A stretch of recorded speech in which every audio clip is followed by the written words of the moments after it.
এবারের বাজেট হচ্ছে কি প্রতিবারের মতোই 4-5 লাখ টাকা আপনার বাজেট কত ছিল? 2 লাখের মতো। অলরেডি শপিং হয়ে গেছে 1,60,000 টাকা, 1.5 লাখ টাকার উপরে। তো চলেন আজকে আপনাদেরকে আমি আমার ঈদের কি কি কেনাকাটা করলাম ওইগুলো দেখাবো।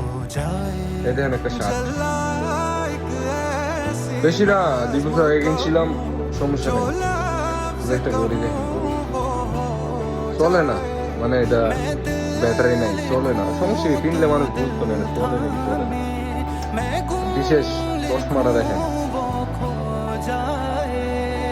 মানে এটা কিন্তু আমি ডিউটি করি, সমস্যা কি, কিনতে দাম হয়ে গেছে। প্যান্ট দেখতেছেন, এই প্যান্ট পুরান 3 বছর আগের, সমস্যা নাই, ধুয়ে লইলে নতুন হয়ে যাবে।